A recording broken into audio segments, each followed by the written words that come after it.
আসসালামু আলাইকুম। আশা করি আপনারা সবাই ভালো আছেন। অনলাইন জব নিউজ বিডির পক্ষ থেকে জানাচ্ছি আন্তরিক শুভেচ্ছা ও স্বাগতম। তো সরকারি চাকরিজীবীদের জন্য যে 7 দফা দাবি পেশ করা হয়েছে, সেই 7 দফা দাবির আজকে বিস্তারিত এই ভিডিওতে আলোচনা করা হবে। তো এখানে সরকারি কর্মকর্তা কর্মচারী যারা আছে তাদের বেশ কিছু দাবি আছে। সেই দাবির ভিতরে প্রধান যে দাবিগুলো স্পেসিফিকভাবে তুলে ধরা হয়েছে সেটা হচ্ছে 7টি দাবি, এবং জনপ্রশাসন মন্ত্রণালয়ের কাছে এই 7টি দাবি তুলে ধরা হয়েছে। তো এর দাবির ভেতরে 10টি গ্রেডের বৈষম্যমুক্ত বেতন ভাতাদির দাবিতে ইতিপূর্বে অনেকবার সমাবেশ হয়েছে, বাট এখন সর্বশেষ 7টি যে দাবি আছে সেই 7টি দাবি এখন সর্বসম্মতিক্রমে জনপ্রশাসন মন্ত্রণালয়ের কাছে কিন্তু পেশ করা হয়েছে। তো 1 নম্বর যে দাবি সেটা হচ্ছে বৈষম্যহীন নবম পে স্কেল বাস্তবায়ন এবং একটি পে কমিশন গঠন করা।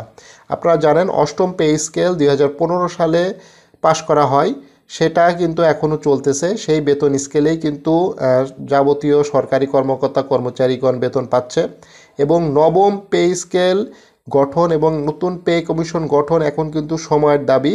2024 সাল শেষ, 2025 সালে নতুন বাজেট আসবে, সেই বাজেটে কিন্তু নবম পে স্কেলের ঘোষণার জোর দাবি জানানো হয়েছে, এবং এই নতুন নির্বাচিত সরকারের কাছে কিন্তু এটা একটি বড় দাবি যে নবম পে স্কেল ঘোষণা এবং পে কমিশন গঠন করা। তো পে স্কেল বাস্তবায়নের পূর্বে অন্তর্বর্তীকালীন সময়ের জন্য 50% মহার্ঘ ভাতা প্রদান করতে হবে। তো যতদিন পে স্কেল ঘোষণা না হচ্ছে সেই সময় পর্যন্ত একটা মহার্ঘ ভাতা দিতে হবে। তো সরকারি কর্মকর্তা কর্মচারী সর্বোচ্চ 50% মহার্ঘ ভাতা দাবি করা হয়েছে। তো সেখানে এখন বর্তমান অন্তর্বর্তীকালীন সরকার একটি 7 সদস্যের কিন্তু কমিটি গঠন করে দিয়েছে জনপ্রশাসন মন্ত্রণালয় সহ। তো সেই কমিটি কিন্তু ইতিপূর্বে কাজ শুরু করে দিয়েছে, এবং গতকাল যে পরিকল্পনা ও শিক্ষা উপদেষ্টা আছে তিনি কিন্তু অলরেডি বলে দিয়েছেন যে আগামী যে জানুয়ারি এবং ফেব্রুয়ারি মাস, মানে জানুয়ারি মাসে যে বাজেট উন্নয়ন বাজেট হবে সেই উন্নয়ন বাজেটে কিন্তু মহার্ঘ ভাতার জন্য একটি বরাদ্দ রাখা হবে, এবং তিনি ইতিপূর্বে কিন্তু এই ঘোষণা কিন্তু দিয়ে দিয়েছেন।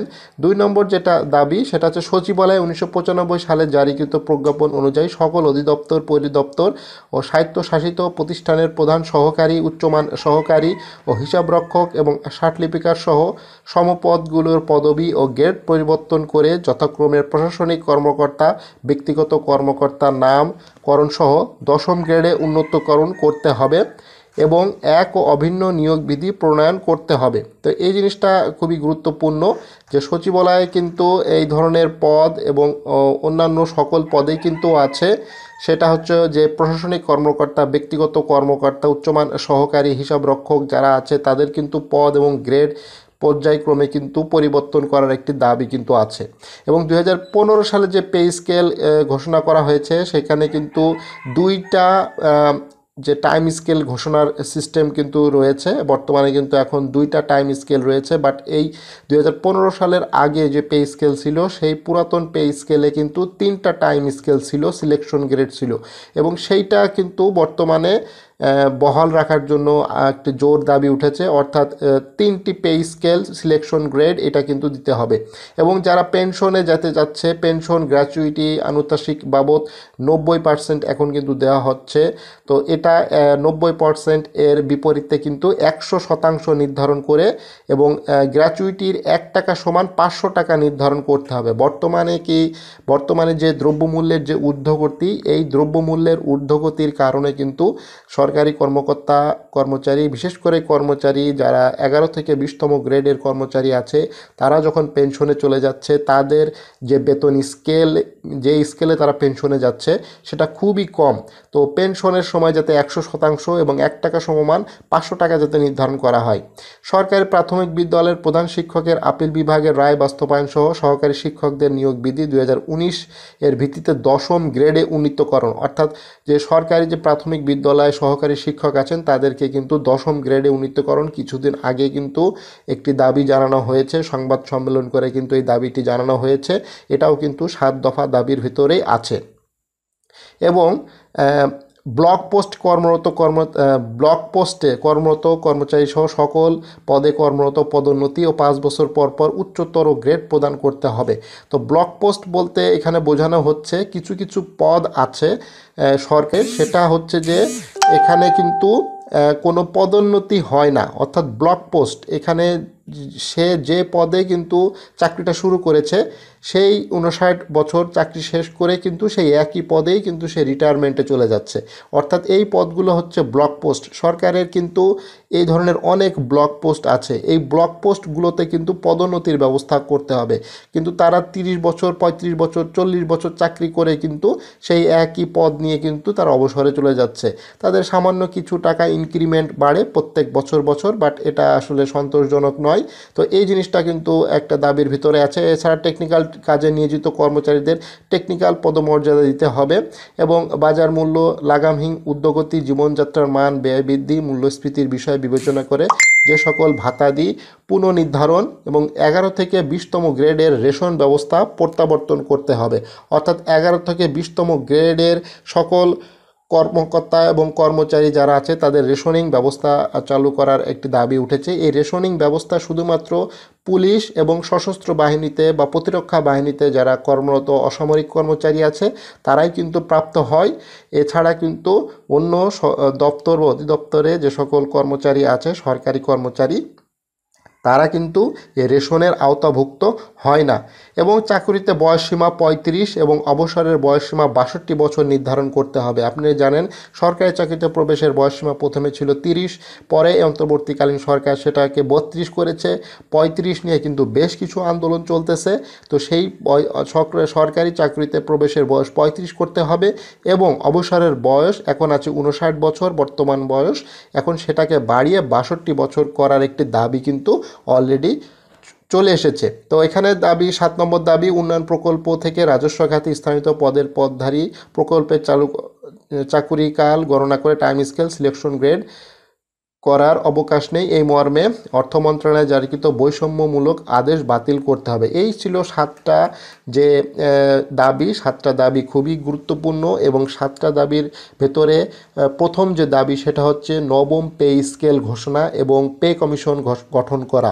অর্থাৎ নবম পে স্কেল ঘোষণা করতে হবে এবং নবম পে স্কেল যত দিন পর্যন্ত ঘোষণা না হচ্ছে ঠিক তার আগ মুহূর্ত পর্যন্ত মর্গ ভাতা দিতে হবে এবং সেই মর্গ ভাতা সর্বোচ্চ এখানে বলা হয়েছে 50%, অর্থাৎ সবাইকে যাতে 50% মর্গ ভাতা পায় সেইটা কিন্তু নিশ্চিত করতে হবে। এই দাবির পরিপ্রেক্ষিতে কিন্তু সচিবালয় কিন্তু বেশ সমাবেশ এবং বিক্ষোভ হয়েছিল, সেখানে কিন্তু কর্মবিরতির মতো ঘটনাও ঘটেছিল। তারই পরিপ্রেক্ষিতে কিন্তু অন্তর্বর্তীকালীন সরকার 7 সদস্যের একটি কমিটি গঠন করে দিয়েছে এবং মর্গ ভাতা দেওয়ার বিষয়ে নীতিগত সিদ্ধান্ত হয়েছে এবং এ সংক্রান্ত কিন্তু কাজ অলরেডি শুরু হয়ে গেছে।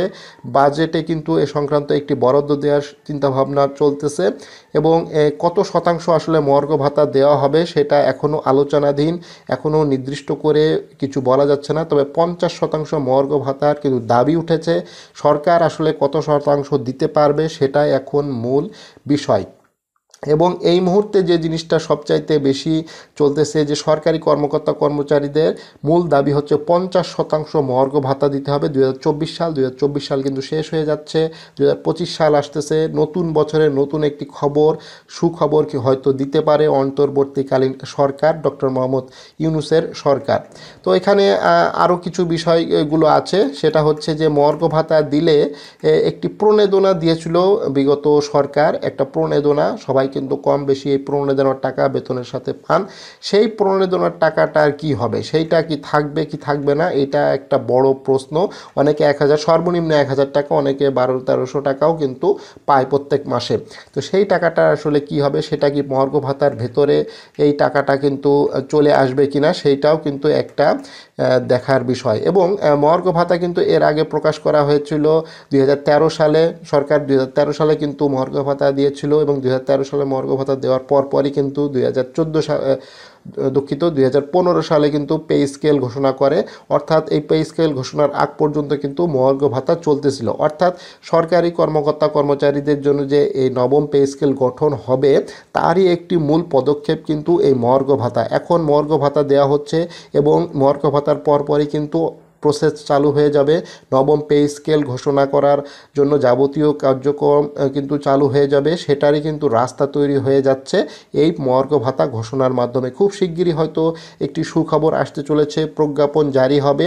এবং গত যে মহার্ঘ ভাতা দেওয়া হয়েছিল সেটা হচ্ছে 20% মহার্ঘ ভাতা দেওয়া হয়েছিল, সর্বনিম্ন 1500 টাকা এবং সর্বোচ্চ 6000 টাকা মহার্ঘ ভাতা প্রদান করা হয়েছিল 2013 সালে। 2013 সালের তখন যে দ্রব্যমূল্যের দাম ছিল, এখন 2024 সাল, 24 সাল শেষ, 25 সাল চলে আসতেছে, এখন কিন্তু আকাশ পাতাল মানে ডিফারেন্স অনেক বেশি জিনিসপত্রের দাম। তো সেই অনুপাতে কিন্তু এখন 50% যে মহার্ঘ ভাতার যে দাবি উঠেছে সেইটা কিন্তু আসলে দাবি করাই যায়, সরকারের কাছে দাবি করাই যায় যে 50% মহার্ঘ ভাতার জন্য। তো দেখা যাক কি হয়, সরকার কি ধরনের সিদ্ধান্ত নেয়, সিদ্ধান্ত আমরা অপেক্ষা করতেছি। দেশের সকল সরকারি কর্মকর্তা কর্মচারী এই সিদ্ধান্ত অপেক্ষা করতেছে যে কবে মহার্ঘ ভাতার একটা ঘোষণা আসবে এবং কত পার্সেন্ট আসবে সেটা দেখার জন্য। তো ভিডিওটি ভালো লাগলে অবশ্যই লাইক করবেন, আর যারা আমার চ্যানেলে নতুন আছেন অবশ্যই চ্যানেলটি সাবস্ক্রাইব করে রাখবেন। ফেসবুক পেজ থেকে এই ভিডিওটি দেখে রাখলে অবশ্যই ফেসবুক পেজটি লাইক এবং ফলো করে রাখবেন।